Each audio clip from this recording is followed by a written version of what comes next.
अस्सलाम वालेकुम रहमतुल्लाह।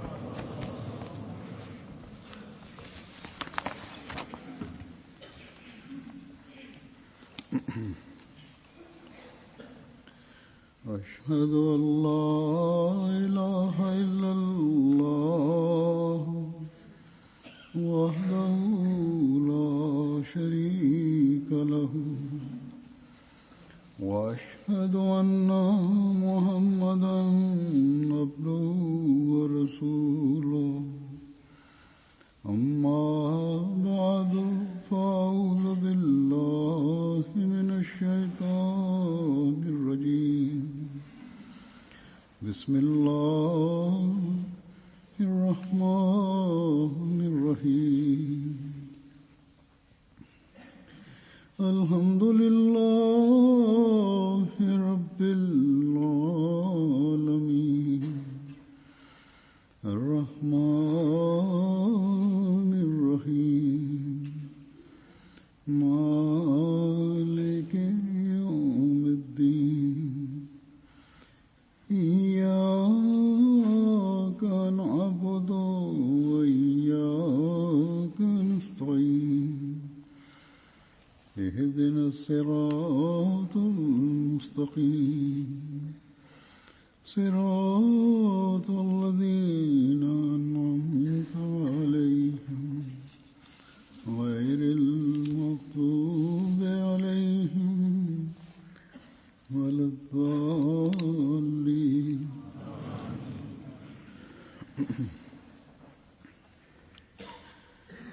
حضرت खलीफतुल मसीह अव्वल हज़रत ख़लीफ़तुल मसीह अव्वल रज़ियल्लाहु ताला अन्हो खे जेको इश्क ऐं मोहबत जो तालुक़ हज़रत मसीह मऊद अलैहिस्सलातु वस्सलाम सां हो, इन खे हर उहो अहमदी जंहिं संदन बारे में कुझु न कुझु पढ़ियो हुजे या ॿुधो हुजे ॼाणे थो। हज़रत मसीह मऊद अलैहिस्सलातु वस्सलाम सां सिर्फ़ ख़ुदा ताला जी ख़ातिर भाईचारे जे तालुक़ ऐं मोहबत जो को मिसाल जेकॾहिं ॾेई सघिजे थो त उहो हज़रत मौलाना हकीम नूरुद्दीन रज़ियल्लाहु ताला अन्हो जो मिसाल आहे। इताअत जो इक़रार करण खां पोइ जेकॾहिं इन जा तमाम मयारी नमूना ॾेखारे उन ते क़ाइमु रहण जो मिसाल को ॾेई सघिजे थो त उहो हज़रत मौलाना नूरुद्दीन जो आहे। सभिनी दुनिया जे रिश्तनि खां वधी करे बैत जो हक़ अदा कंदे जेकॾहिं कंहिं हज़रत मसीह मऊद अलैहिस्सलातु वस्सलाम सां रिश्तो जोड़ियो त इन जो तमामु आला मिसाल हज़रत ख़लीफ़तुल मसीह अव्वल जो आहे। ख़ादमाणी हालत जो बेमिसाल नमूनो जेकॾहिं कंहिं क़ाइमु कयो त उहो हज़रत हकीमुल उम्मत मौलाना नूरुद्दीन क़ाइमु कयो। हज़रत मसीह मऊद अलैहिस्सलातु वस्सलाम जे साम्हूं आजिज़ी ऐं इनकिसार में जेकॾहिं असां खे को तमामु आला मुक़ाम ते नज़र अचे थो त जमायत अहमदिया जी तारीख़ में इन जो बि आला मयार हज़रत ख़लीफ़तुल मसीह अव्वल क़ाइमु कयो ऐं पोइ इमामुज़्ज़मान हज़रत अक़दस मसीह मऊद अलैहिस्सलातु वस्सलाम खां उहो एज़ाज़ माणियाऊं जेको कंहिं ॿिए खे न मिली सघियो। पाण अलैहिस्सलाम हज़रत ख़लीफ़तुल मसीह अव्वल जे बारे में फ़रमायो त चखुश बूदे अगर हर यक ज़े उम्मत नूरुद्दीन बूदे, सो ही हिकिड़ो ज़बरदस्त एज़ाज़ आहे जो जेको ज़माने जे इमाम पंहिंजे मञण वारनि जे लाइ हर शइ जो मयार हज़रत मौलाना नूरुद्दीन जे मयार खे बनाए छॾियो त जेकॾहिं हर हिकु नूरुद्दीन बणिजी वञे त हिकिड़ो इनकलाब अची सघे थो। हज़रत मुस्लिह मौद रज़ी अल्लाह ताला अन्हु हज़रत हकीम मौलाना नूरुद्दीन ख़लीफ़तुल मसीह अव्वल जा कुझु वाक़िया बयानु फ़रमाया आहिनि। इन्हनि वाक़ियनि खे पढ़ी आका ऐं ग़ुलाम मुर्शिद ऐं मुरीद जे ॿितरफ़े तालुक़ ऐं मोहबत जा नमूना नज़र अचनि था। आजिज़ी ऐं इनकिसारीअ जा नमूना बि नज़र अचनि था। इख़लास ऐं वफ़ा जा बि नमूना नज़र अचनि था। हज़रत ख़लीफ़तुल मसीह अव्वल जी क़ुर्बानीनि जे मयार ऐं इताअत जे तमामु आला नमूने जो ज़िक्र कंदे हिकिड़े हंधि हज़रत मुस्लिह मऊद रज़ी अल्लाह ताला अन्हु फ़रमायो आहे त हिकु भेरे पाण कादियान आया त हज़रत मसीह मऊद अलैहिस्सलातु वस्सलाम फ़रमायो त मूंखे तव्हां जे बारे में इल्हाम थियो आहे त जेकॾहिं तव्हां पंहिंजे वतन वियो वापसि त पंहिंजी इज़त विञाए वेंदो। इन ते पाण वतन वापसि वञण जो नालो ताईं न वरिताऊं। उन वक़्तु पाण पंहिंजे वतन भेरा में हिकिड़ो शानदार घर ठाराए रहिया हुआ। हज़रत मुस्लिह मऊद फ़रमाइनि था त जॾहिं मां भेरा वियो आहियां त मां बि हीउ घरु ॾिठो हुयो। इन में पाण हिकिड़ो शानदार हाल ठाराए रहिया हुआ त जीअं उन में वेही दर्स ॾियनि ऐं दवाखानो बि हलाइनि। हज़रत मुस्लिम मौद चवनि था त मौजूदा ज़माने जे लिहाज़ खां यानी उन ज़माने में जॾहिं हीउ बयानु थी रहियो आहे त उहो घर वधीक हैसियत जो न हुयो, पर जंहिं ज़माने में हज़रत ख़लीफ़तुल मसीह अव्वल क़ुर्बानी कई हुई उन वक़्तु जमायत वटि वधीक माल न हो।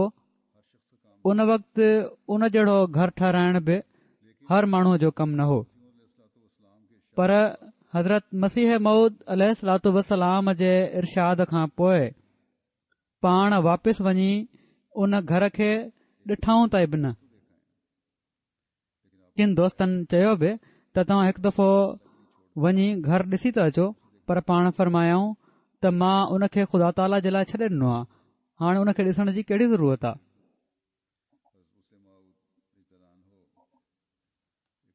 पोइ हज़रत मुस्लिह मऊद रज़ी अल्लाह ताला अन्हु हिकिड़ो ॿियो वाक़ियो बि बयानु कनि था। जॾहिं अंजुमन जा के वॾा पंहिंजो पाण खे तमामु ॾाहो सम्झण लॻी पिया हुआ ऐं दुनियादारी जो रंग उन्हनि ते ग़ालिब अची रहियो हुयो, केतिरा ई मामला जॾहिं अंजुमन में पेश थींदा हुआ त उमूमन हज़रत ख़लीफ़तुल मसीह अव्वल ऐं हज़रत मुस्लिह मऊद जी राय हिकु हूंदी हुई ऐं किन ॿियनि वॾनि सरकर्दा मेंबरनि जी राय मुख़्तलिफ़ हूंदी हुई। बहरहाल हिकिड़े अहिड़े ई मौक़े ते हिकिड़ी मजलिस में सुवाल पेश थियो। तालीमुल इस्लाम हाई स्कूल खे बंदि करण जो मामलो पेश थियो। हज़रत मुस्लिह मऊद इन खे बंदि करण जे ख़िलाफ़ हुआ। हज़रत ख़लीफ़तुल मसीह अव्वल जी बि इहा ई राय हुई त इन खे बंदि न कयो वञे। इन वाक़े ते इन ते तमामु ज़ोरदार बहस थी रहियो हुयो। आख़िर फ़ैसिलो हज़रत मसीह मऊद अलैहिस्सलातु वस्सलाम जी ख़िदमत में पेश थियणो हुयो। बहरहाल इन जो ज़िक्र कंदे हज़रत मुस्लिह मऊद फ़रमाइनि था त हज़रत मसीह मऊद अलैहिस्सलातु वस्सलाम जी ज़िंदगी जे ॾींहनि में किन माण्हुनि कोशिश कई त इन स्कूल खे ख़तमु करे सिर्फ़ अरबी जो हिकिड़ो मदरसो क़ाइमु रखियो वञे, छो त जमायत ॿिनि स्कूलनि जा बोझ बर्दाश्त नथी करे सघे ऐं इन ते जमायत जो इतफ़ाक़ एॾो ज़बरदस्त हुयो, यानी उहे जेके मेंबर हुआ जो हज़रत मुस्लिम मऊद चवनि था त जेसि ताईं मां सम्झां थो शायदि 1.5 माण्हू स्कूल जी ताईद में रहिजी वियो हुयो। हिकु त हज़रत ख़लीफ़तुल मसीह अव्वल हुआ ऐं हज़रत मुस्लिम मऊद चवनि था त अधु मां पंहिंजो पाण खे चवां थो, छो त उन वक़्तु मां ॿार हुयुसि, पर मां सम्झां थो त जेको जोश मूंखे ओॾी महिल स्कूल जे बारे में हुयो जेको दीवानगी जी हद ताईं पहुतल हुयो, ऐं हज़रत ख़लीफ़तुल मसीह अव्वल छो त अदब जे करे हज़रत मसीह मऊद अलैहिस्सलातु वस्सलाम जे साम्हूं ॻाल्हि न पिया करे सघनि, तंहिं करे पाण मूंखे पंहिंजो ज़रियो ऐं हथियार बणाए फिटिकियो हुओ। हू मूंखे ॻाल्हि ॿुधाए छॾींदा हुआ ऐं मां हज़रत मसीह मऊद अलैहिस्सलातु वस्सलाम ताईं पहुचाए छॾींदो हुयुसि। आख़िर अल्लाह ताला असांखे कामयाबी अता कई ऐं बावजूद ही जो किन जल्दबाज़ दोस्तनि तक़रीबन असां ते कुफर जी फतवा लॻाए छॾी त ही जेकॾहिं स्कूल बंदि न कयो वियो त ॼण त तव्हां माण्हू कुफर करे रहिया आहियो ऐं चयऊं हीअ दुनियादार माण्हू आहिनि। हज़रत ख़लीफ़ुल मसीह अव्वल खे बि ऐं हज़रत मुस्लिम मौद खे बि चवण लॻा त ही माण्हू दुनियादार आहिनि छो त अंग्रेज़ी तालीम जी ताईद कनि था। पोइ बि फ़ैसिलो हज़रत मसीह मौद अलैहिस्सलाम असांजे हक़ में कयो। इन सां स्कूल जे इन वाक़े सां स्कूल जे जारी रखण या न रखण जे बारे में जेके ॻाल्हियूं आहिनि उहे त आहिनि, पर हज़रत ख़लीफ़तुल मसीह अव्वल जे हज़रत मसीह मऊद अलैहिस्सलाम जे साम्हूं ॻाल्हि करण जे अदब ऐं एतिराम जो बि पतो पए थो। शायदि पाण ही बि सोचियो हूं त मामले खे पेश करण महिल का अहिड़ी ॻाल्हि जोश में न थी वञे जेका हज़रत मसीह मऊद अलैहिस्सलाम जे अदब जे ख़िलाफ़ हुजे। हज़रत ख़लीफ़तुल मसीह अव्वल जी फ़रासत जो ज़िक्र कंदे संदन ईमान जो ज़िक्र कंदे हज़रत मुस्लिम मऊद हिकिड़े हंधि फ़रमाइनि था त ही बयानु कंदे त क़ौमूं कहिड़ी तरह ठहंदियूं आहिनि, माण्हुनि सां क़ौमूं ठहंदियूं आहिनि ऐं क़ौमुनि सां माण्हू ठहंदा आहिनि। आला दिमाग़नि जा मालिक ज़हीन ऐं नेक इंसान क़ौमुनि खे तमामु घणो फ़ाइदो पहुचाईंदा आहिनि ऐं आला ऐं नेक मक़सद सुठनि ऐं होशियार माण्हुनि जे हथ में अची तमामु घणो फ़ाइदेमंद साबित थींदा आहिनि। ऐं पोइ ही बयानु कयाऊं त हज़रत मसीह मऊद अलैहिस्सलाम बि जमायत क़ाइमु कई। साणनि बि अल्लाह ताला इहो ई वर्ताउ कयो जो संदन दावा जी शुरूआत में ई किन अहिड़नि माण्हुनि पाण अलैहिस्सलाम ते ईमान आंदो जो जेके ज़ाती जोहर जे लिहाज़ खां बि बहितरीन ख़िदमतूं सर अंजाम ॾियण वारा हुआ ऐं संदन इन कम में मदद करण वारा हुआ जेको अल्लाह ताला संदन हवाले कयो हुयो ऐं उन्हनि में हिकिड़ा हज़रत ख़लीफ़ुल मसीह अव्वल बि हुआ। हज़रत मुस्लिम चवनि था त असीं ॾिसूं था त हक़ीक़त में उहे माण्हू बहितरीन मददगार ऐं मुआविन साबित थिया।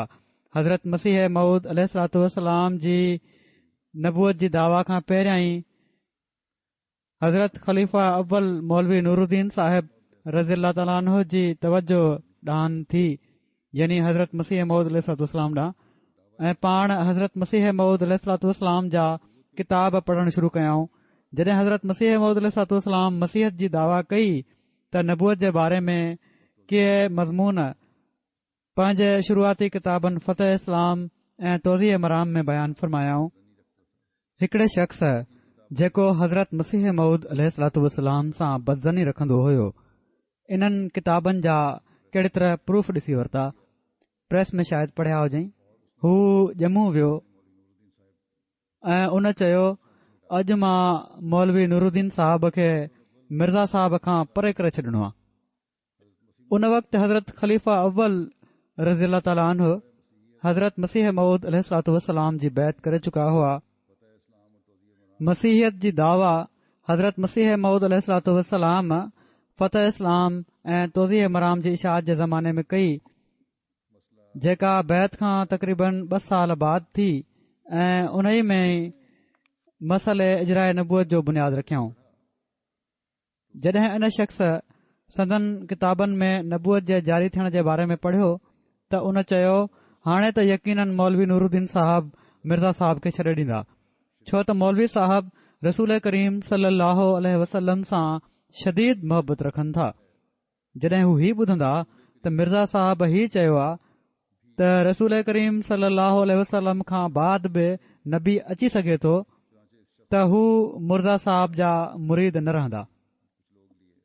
जीअं त हिन शख़्स पाण सां गॾु कुझु माण्हू कया, कुझु माण्हू साण वठी हलियो ऐं आस्ते आस्ते हज़रत मौलवी साहब ॾांहुं हली पियो।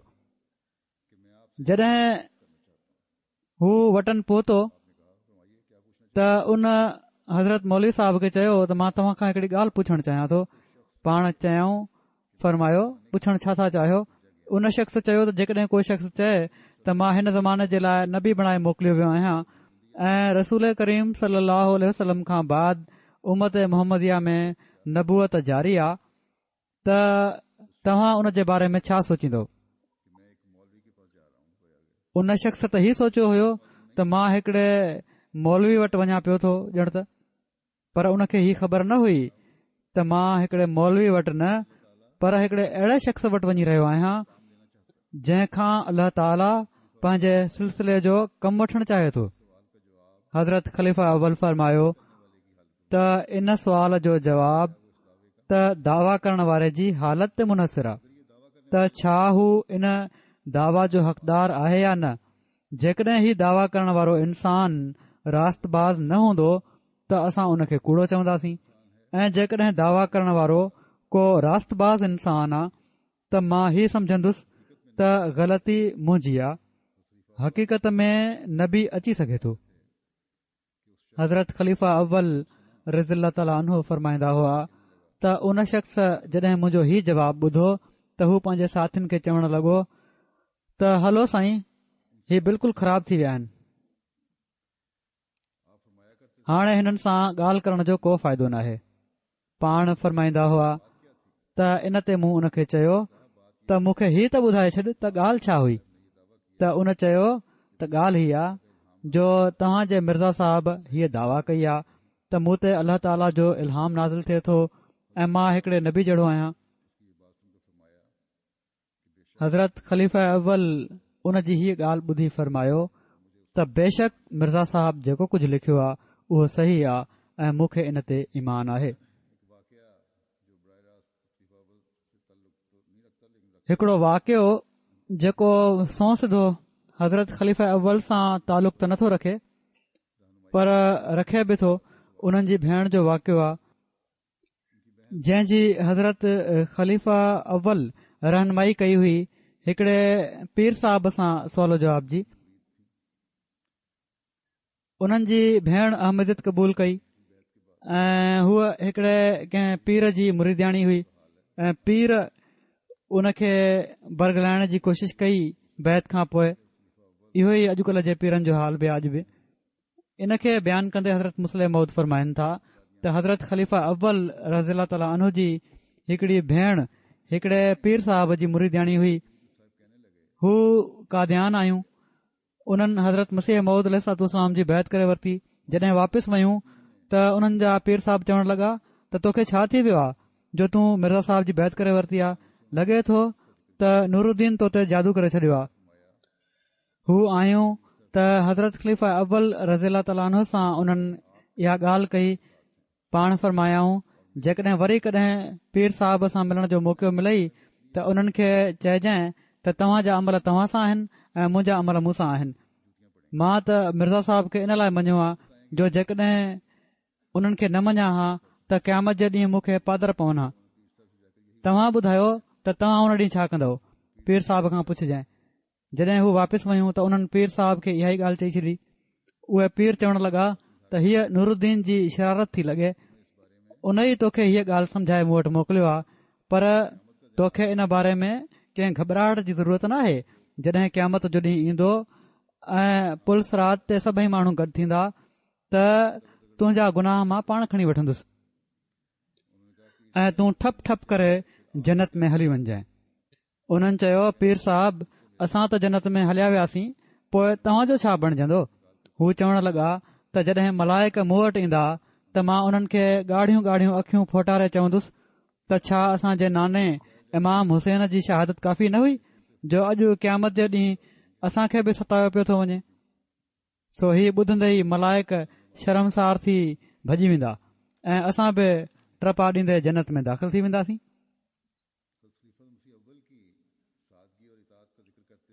हज़रत ख़लीफ़तुल मसीह अव्वल जी सादगी ऐं इताअत जी ॻाल्हि कंदे हज़रत मुस्लिह मौद हिकड़े हंधि फरमाइनि था त असां ख़ुदि हज़रत ख़लीफ़ा अव्वल खे ॾिठो आहे। पाण मजलिस में वॾी आजिज़ी सां वेहंदा हुआ। हिकु भेरे मजलिस में शादियुनि जी ॻाल्हि थी रही हुई।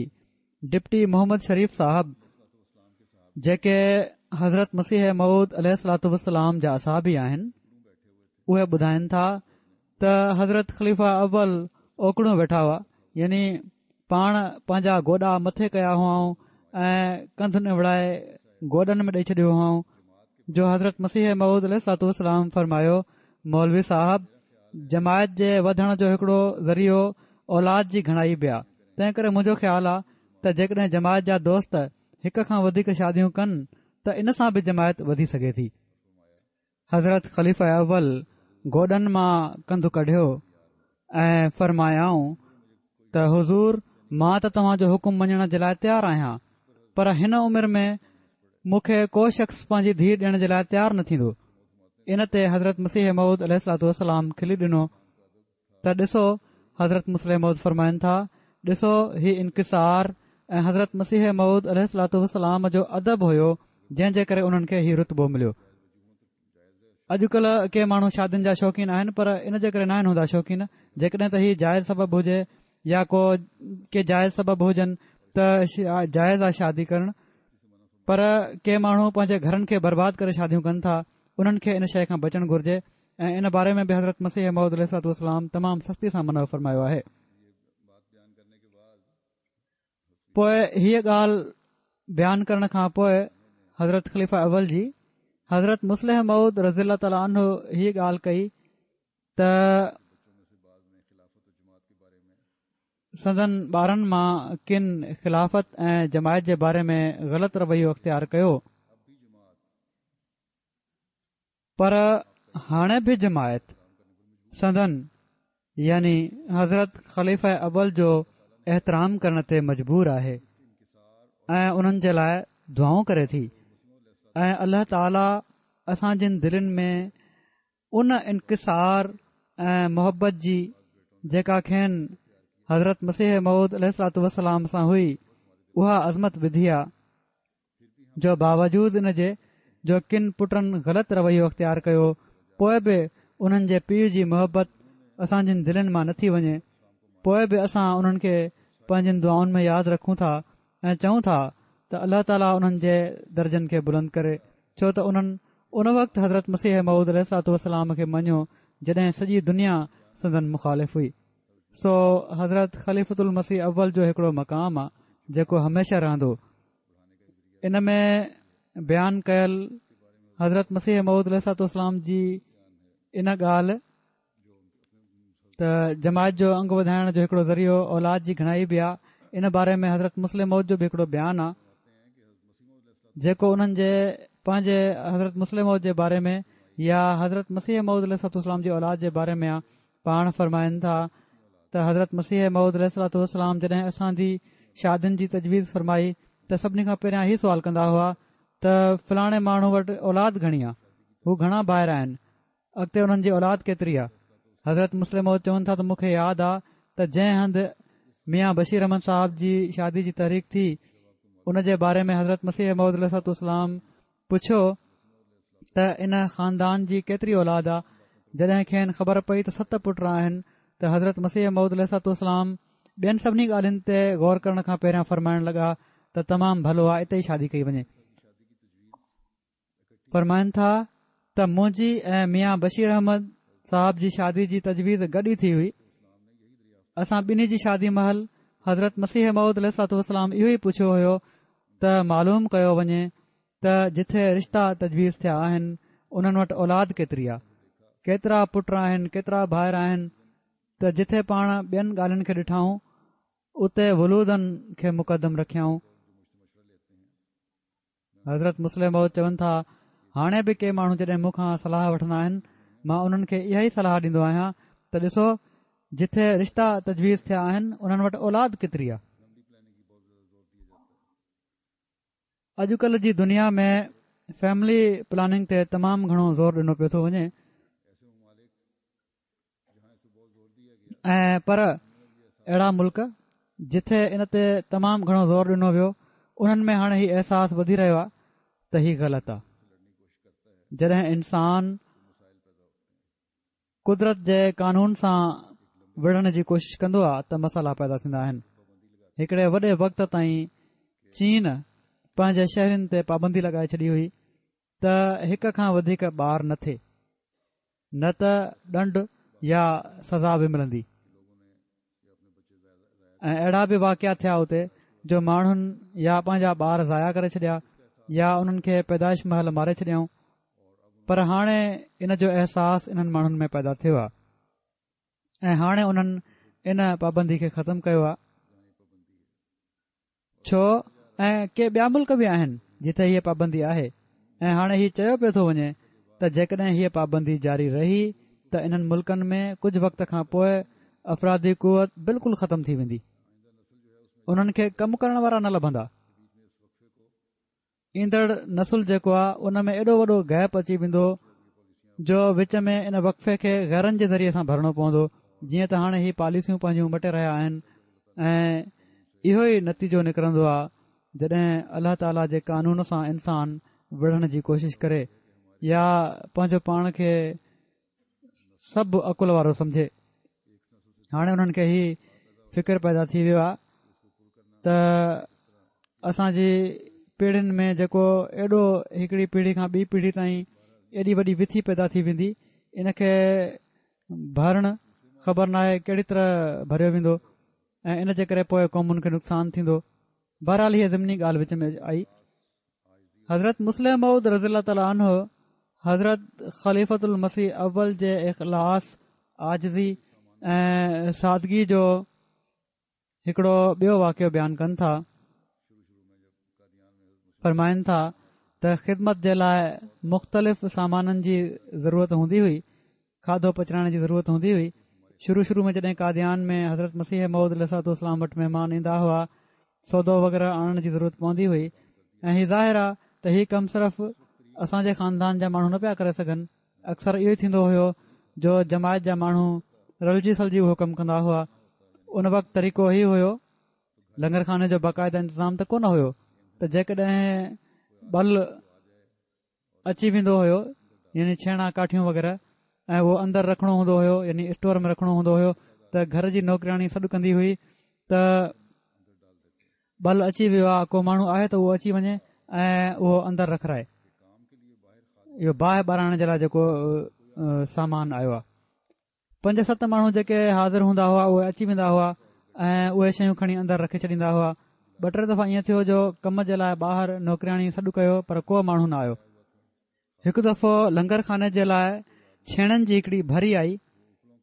उहे जेके ॿारण जे लाइ इस्तेमालु कया वेंदा आहिनि छेणा, झुड़ बि आयल हुयो। नौकिराणी सॾु कयो त जीअं को माण्हू लभी पए त उहो छेणनि खे अंदरि रखाए छॾे, पर इन आवाज़ ॾांहुं कंहिं ध्यानु न कयो। हज़रत मुस्लिम मऊद चवनि था त मूं ॾिठो त हज़रत ख़लीफ़ा अव्वल उन वक़्तु मस्जिद अक्सा मां क़ुर शरीफ़ जो दर्स ॾेई वापसि अची रहिया हुआ।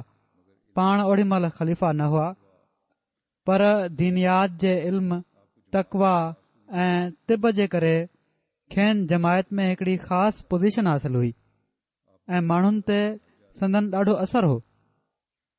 पाण दर्स खां फ़ारिग़ थी घर वञी रहिया हुआ जो नौकिराणी सॾु कयो ऐं चयईं त को माण्हू आहे त उहो अची वञे, मींहुं वसण वारो आहे, थोरो छेणा खणी अंदरि रखाए छॾे, पर कंहिं ध्यानु न ॾिनो। पाण जॾहिं ॾिठाऊं त नौकिराणी जे आवाज़ ॾांहुं कंहिं ध्यानु नाहे ॾिनो त पाण फरमायाऊं ठीकु आहे, अॼु असां ई माण्हू बणिजी वञूं था। हीउ चई पाण छेणा खयूं ऐं अंदरि रखणु शुरू करे ॾिनऊं। ज़ाहिर आहे त जॾहिं शागिर्द उस्ताद खे छेणा खणंदे ॾिसंदो त उहो बि उन सां गॾु उहो ई कमु शुरू करे ॾींदो। जीअं त ॿिया माण्हू बि साणनि शामिल थी विया, कमु करणु लॻा ऐं छेणा अंदरि रखाए छॾियऊं।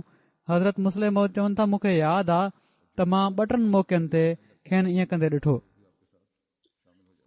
ऐं जॾहिं बि पाण ईअं खणणु लॻंदा हुआ ॿिया माण्हू बि साणनि शामिल थी वेंदा हुआ। पोइ हज़रत ख़लीफ़तुल मसीह अव्वल जो हज़रत मसीह मऊद अलैहिस्सलाम सां जेको इश्क़ हुयो उन जो मिसाल ॾींदे पाण फरमाइनि था त हज़रत ख़लीफ़तुल मसीह अव्वल रज़ी ताला अन्हु जी आदत हुई जॾहिं पाण घणो ख़ुशि थींदा हुआ ऐं मोहबत विचां हज़रत मसीह मऊद अलैहिस्सलाम जी ॻाल्हि कंदा हुआ त मिर्ज़ा जो लफ़्ज़ इस्तेमालु कंदा हुआ ऐं फरमाईंदा हुआ त असांजे मिर्ज़ा जी हीअ ॻाल्हि आहे। शुरूआती ॾींहनि में जॾहिं त हज़रत मसीह मऊद अलैहिस्सलातु वस्सलाम अञा दावा न कई हुई, छो त संदन हज़रत मसीह मऊद अलैहिस्सलातु वस्सलाम सां तालुकात हुआ। इन ई लाइ उन वक़्त खां ई लफ़्ज़ संदन ज़ुबान ते चढ़ियल हुआ।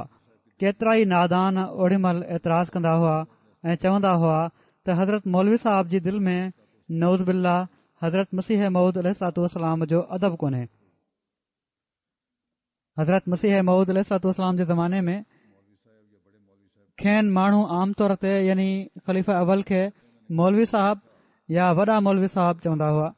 हज़रत मुस्लिम मौद चवनि था, मां ख़ुदि केतिरा ई भेरा ही एतिराज़ माण्हुनि जे वातां ॿुधो आहे ऐं हज़रत मौलवी साहब खे उन जो जवाबु ॾींदे बि ॿुधो आहे।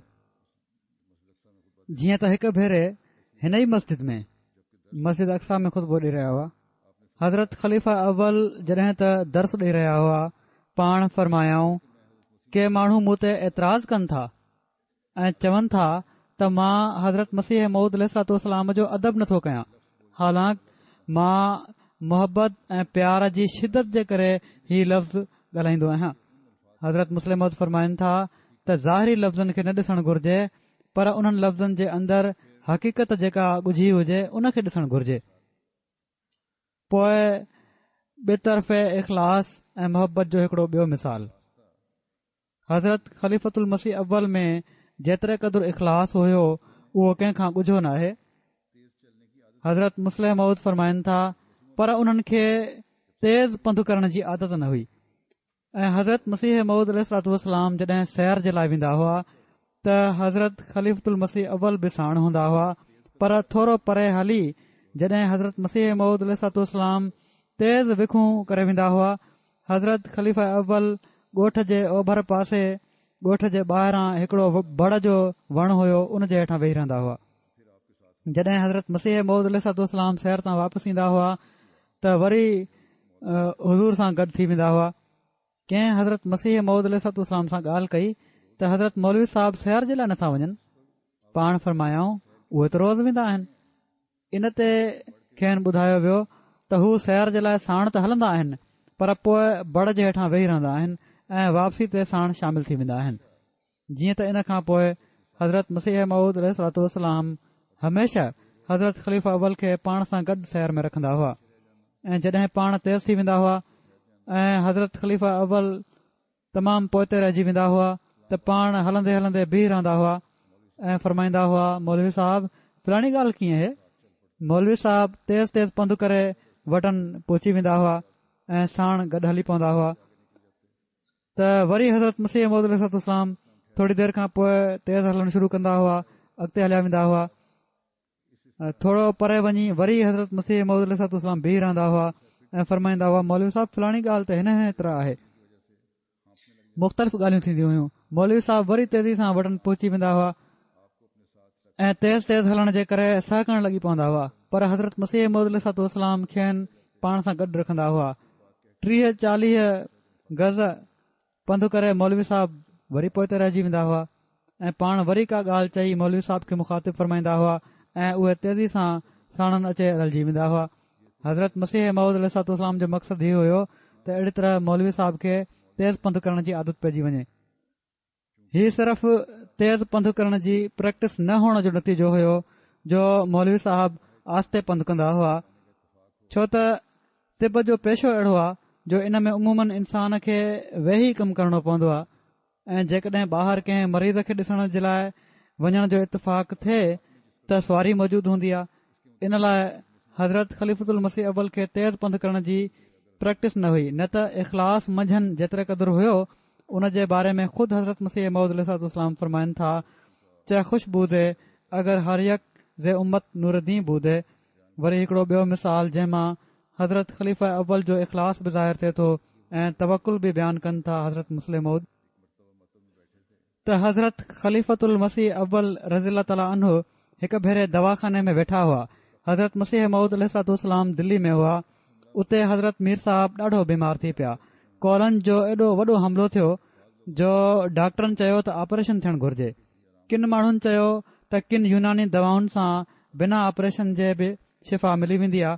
तंहिं करे हज़रत मसीह मऊद अलैहिस्सलातु वस्सलाम हज़रत ख़लीफ़ा अव्वल रज़ियल्लाहु ताला अन्हु खे तार ॾेई छॾी त जंहिं हालत में बि हुजो अची वञो। पाण दवाख़ाने में वेठा हुआ, कोट बि पातल कोन हुयुनि, वटनि पैसा बि कोन हुआ। पाण ग़ालिबन हकीम गुलाम मोहम्मद साहिब मरहूम अमृतसरी खे साण वरिताऊं ऐं ओड़ी तरह ई उथी हली पिया। हकीम गुलाम मोहम्मद साहिब चयो त मां घरां पैसा वग़ैरह खणी अचां, पर पाण चयाऊं त न, हुकुम इहो ई आहे त जंहिं हालत में आहियो हलिया अचो। सभिनी माण्हुनि खे ख़बर आहे त हज़रत ख़लीफ़ा अवल पंधु करण में डरा हुआ। जहिड़ो की पहिरियां वाक़ियो बयानु थी चुको आहे। हज़रत मसीह मऊद अलैहिस्सलाम सैर लाइ वेंदा हुआ त पाण पोते रहिजी वेंदा हुआ। हज़रत मसीह मऊद अलैहिस्सलाम बि फरमाईंदा हुआ त मौलवी साहब किथे आहिनि, ऐं हज़रत ख़लीफ़ा अवल बाद में अची रहिजंदा हुआ। अहिड़ी तरह वरी पोते रहिजी वेंदा हुआ, वरी बि इंतज़ारु फरमाईंदा हुआ। जहिड़ो क वाक़ियो ॿुधायो मूं, पर पाण ग़ालिबन हकीम गुलाम मोहम्मद साहब खे साण वठी पंधु बटाले पहुता। स्टेशन ते वञी वेठा ऐं हलण में डरा हुआ, पर उन जे बावजूद छो त हुकुम आयो त फौरन पहुचो। ओड़ी तरह ई पंधु करे बटाले पंधु पहुची विया। हाणे ॾिसो, ही इख़लास ऐं इताअत आहे त घणो पंधु करण में खेनि ॾुखियाई थींदी हुई, पर हुकुम थियो आहे त बटाला ताईं तक़रीबन 11 मीलनि जो मुफ़ासिलो पंधु करे पहुता आहिनि। हकीम साहब चयो त हाणे किराए वग़ैरह जो कहिड़ो इंतज़ाम थींदो। हज़रत ख़लीफ़ा अव्वल फरमायो त हिते वेह, अल्लाह ताला पाण ई को इंतज़ाम करे छॾींदो। तवक्कुल जो ई मिसाल आहे। एतिरे में हिकिड़ो शख़्स आयो ऐं पुछियईं त छा तव्हां हकीम नूरुद्दीन साहिब आहियो? पाण फरमायूं हा। हू शख़्स चवण लॻो त अञा गाॾी अचण में 10-15 मिंट बचनि था ऐं मां स्टेशन मास्तर खे चई बि छॾियो आहे त हू तव्हांजो इंतज़ारु करे। मां बटाले जो मुख़्तियारकार आहियां, मुंहिंजी घरवारी ॾाढो बीमार आहे, तव्हां थोरो हली उन खे ॾिसी अचो। पाण विया, मरीज़ा खे ॾिसी नुस्ख़ो लिखियाऊं ऐं स्टेशन ते वापसि अची विया। उहो शख़्स बि साण आयो मुख़्तियारकार ऐं चयईं त तव्हां गाॾी में हली वेहो, मां टिकट वठी अचां थो। हू हिकिड़ी टिकट 2nd क्लास जी ऐं हिकिड़ी 3rd क्लास जी वठी आयो ऐं साण 50 रुपया रोक ॾिनई ऐं चयईं त ही हक़ीर हदियो आहे, इन खे क़बूल फरमायो। पाण दिल्ली पहुता ऐं वञी मीर साहब जो इलाज कयऊं, मीर नासिर नवाब जो। हज़रत मुस्लिम मौद फरमाइनि था त ही सही तवक्कुल जो मक़ाम आहे। अल्लाह ताला ॾिसंदो आहे त मुंहिंजे बाने जो तवक्कुल सही आहे या न। मुमकिन आहे इन आज़माइश जे लाइ हू बुखूं बि ॾे। बाज़ दफ़ा तवक्कुल में ही न थींदो त हर भेरे पूरो थी वञे। कॾहिं कॾहिं आज़माइश ईंदी आहे, बुखूं बि ईंदियूं आहिनि, उघाड़ो बि करे छॾे, मौत जे वेझो करे छॾे, त जीअं ॿारनि खे ॿुधाए त मुंहिंजे हिन बाने जो इन्हिसार तवक्कुल ते आहे। कॾहिं कॾहिं ईअं थींदो आहे। हज़रत मुस्लिम मौद फरमाइनि था त कॾहिं कॾहिं ईअं थींदो आहे जो गोॾ ॿधणी पवंदी आहे, कपिड़नि जूं रीड़ूं लड़कण लॻी पवंदियूं आहिनि ऐं किन खे उन जी मदद जे लाइ अहिड़ी तरह उघाड़ो ॾेखारे इल्हाम कंदो आहे, किन खे लफ़्ज़ी इल्हाम सां बि मदद जो हुकुम ॾींदो आहे, पर किन खे इन हालत में ॾेखारे तहरीक कंदो आहे। पर तवक्कुल जे सही मक़ाम ते जेके माण्हू हूंदा आहिनि उहे कंहिंखां वात सां न आहिनि घुरंदा। माण्हुनि जी तवजो इन तरफ़ फेराए छॾींदो आहे, अल्लाह ताला इंतज़ाम करे छॾींदो आहे, पर हू ख़ुदि जिन खे तवक्कुल हूंदो आहे अल्लाह ते, हू ख़ुदि कंहिं वटि न आहिनि वेंदा, पर अल्लाह ताला ख़ुदि मोकिलींदो आहे उन्हनि जूं ज़रूरतूं पूरियूं करण जे लाइ। त हीउ त तवक्कुल जो तमामु आला मक़ाम आहे जेको खेनि हासिल हो। हिकिड़े हंधि हज़रत मुस्लिम मऊद रज़ी ताला अन्हो इन ॻाल्हि खे बयानु कंदे त हज़रत ख़लीफ़ुल मसीह अव्वल जो जेको मक़ाम हुयो उन में तमामु बाला मक़ाम हुयो, तमामु बुलंद मक़ाम हुयो, वॾा वलीउल्लाह हुआ, पर उन में वधा बि न हुअणु घुर्जे। जो एॾो न उन खे वधाए छॾियो जो इंतिहाई अहिड़े मक़ाम ते खणी वञो जिथे वधा थियणु शुरू थी वञे। पाण फरमाइनि था जेको उन्हनि जी औलाद मां किन ही वधा करण जी कोशिश कई आहे ऐं के गैर मुबाए बि ही वधा कनि था, पर गैर मुबाइन जेके आहिनि ही संदन मोहबत में न आहिनि कंदा, पर उन्हनि जो मक़सदु त पंहिंजो मक़सदु हासिल करणु आहे। पर हज़रत मुस्लिम मऊद रज़ी अल्लाह ताला अन्हो फरमाइनि था त सचाईअ जे इज़हार खां बि न रुकजणु घुर्जे। हज़रत मसीह मऊद अलैहिस्सलातु वस्सलाम सचाईअ जो इज़हार बि कयो आहे ऐं संदन मक़ाम खे बि बुलंद कयो आहे। जीअं त हज़रत मुस्लिम मऊद फरमाइनि था त बेशक मोहम्मद रसूलुल्लाह सल्लल्लाहु अलैहि वसल्लम अबू बकर जी वॾी तारीफ़ फरमाई आहे रज़ी अल्लाह ताला अन्हो। जहिड़ी तरह हज़रत मसीह मऊद अलैहिस्सलातु वस्सलाम हज़रत मौलवी नूरुद्दीन साहब जी वॾी तारीफ़ फरमाई आहे, पर क़ुर इन लाइ न लथो हुयो जो हज़रत अबू बकर रज़ियल्लाहु ताला अन्हु जी इज़त क़ाइमु कई वञे। न हज़रत मसीह मऊद अलैहिस्सलातु वस्सलाम जे इल्हामनि में ही किथे ज़िक्र अचे थो त असां तोखे इन लाइ मबूस कयो आहे जो तूं नूरुद्दीन जी इज़त क़ाइमु करीं। हा, जेका सचाई ऐं हक़ीक़त हुई उन जो पाण इज़हार करे छॾियऊं। मसलन पाण फरमायाऊं जे ख़ुश बूदे अगरि हर यक जे उम्मत नूरुद्दीन बूदे, मगर हीअ त हिकड़ी सचाई आहे जेका चवणु घुर्जे पई जंहिं कुर्बानी कई हुजे। हाणे हज़रत ख़लीफ़ा अव्वल वॾियूं कुर्बानियूं कयूं आहिनि, उन कुर्बानी जो इज़हार न करणु नाशुक्री हूंदी आहे। मूंखे यादि आहे हज़रत मुस्लिम चवनि था त मूंखे यादि आहे त हिकु दफ़ो हिकिड़ो मरीज़ आयो ऐं उन ॻाल्हि कई त मौलवी साहिब खां मूं इलाज करायो हुयो जंहिंसां मूंखे ॾाढो फ़ाइदो थियो आहे। हज़रत मसीह मऊद अलैहिस्सलातु वस्सलाम उन ॾींहुं बीमार हुआ, पर जॾहिं पाण हीअ ॻाल्हि ॿुधाऊं त पाण ओॾी महिल ई उथी वेही रहिया ऐं हज़रत अम्मा जान रज़ियल्लाहु ताला अन्हा खे फरमाइण लॻा त अल्लाह ताला ई मौलवी साहिब खे तहरीक करे हिते आंदो आहे ऐं हाणे हज़ारे माण्हू उन्हनि मां फ़ाइदो वठी रहिया आहिनि। जेकॾहिं मौलवी साहिब हिते न अचनि हा त हिननि माण्हुनि जो कीअं इलाज थिए हा। सो मौलवी साहिब जो वजूद बि ख़ुदा ताला जो तमामु वॾो अहसान आहे। हीअ शुक्रगुज़ारी हुई, पर ही वधा न हुयो। हज़रत ख़लीफ़तुल मसीह अव्वल जी आजिज़ी जी जेका इंतिहा हुई उन जो ज़िक्र हिकिड़े असाबी जे हवाले सां हज़रत मुस्लिम मौद कयो आहे। चवनि था हिकिड़े असाबी जो वाक़ियो बयानु कनि था। हू बयानु कनि था त मां हिकु दफ़ो हज़रत मसीह मऊद अलैहिस्सलातु वस्सलाम सां मिलण जे लाइ आयुसि। पाण मस्जिद मुबारक में वेठा हुआ ऐं दर जे भरिसां जुतियूं पयूं हुयूं। हिकिड़ो माण्हू आम सादड़नि कपड़नि वारो आयो ऐं अची जुतियुनि में वेही रहियो। हीअ असाबी चवनि था त मूं सम्झो त ही को जुती चोर आहे। जीअं त मां पंहिंजनि जुतियुनि जो ख़्यालु रखणु शुरू करे ॾिनो त किथे हू खणी भॼी न वञे। चवण लॻा त इन जे कुझु वक़्त खां पोइ हज़रत मसीह मऊद अलैहिस्सलातु वस्सलाम फ़ौत थी विया ऐं मूं ॿुधो त संदन जॻह ते को ॿियो शख़्स ख़लीफ़ो बणिजी वियो आहे। इन ते मां बैत करण जे लाइ आयुसि।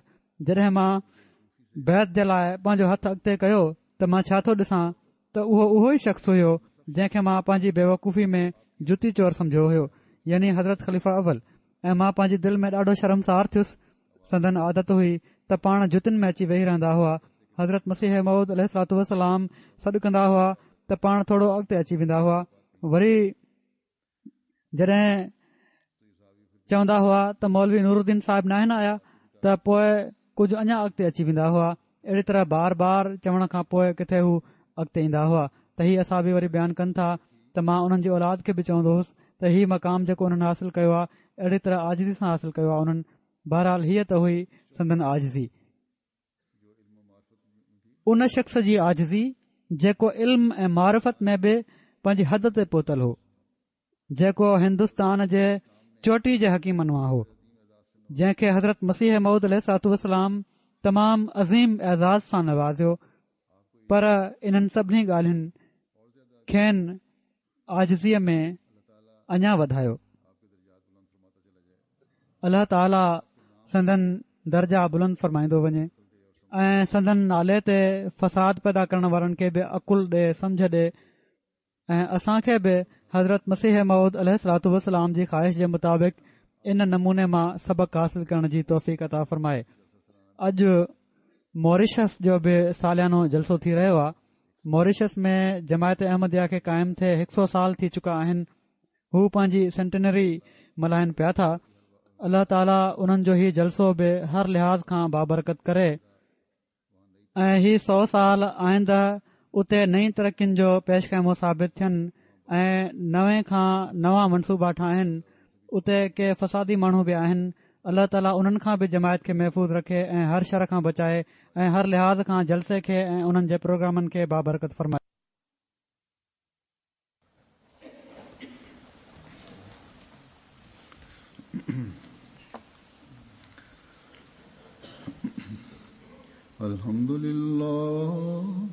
अल्हम्दुलिल्लाह नहमदुहु व नस्तईनुहु व नस्तगफिरुहु ونؤمن به ونتوكل عليه ونعوذ بالله من شرور أنفسنا ومن سيئات أعمالنا من يهده الله فلا مضل له ومن يضلل فلا هادي له ونشهد أن لا إله إلا الله ونشهد أن محمدا عبده ورسوله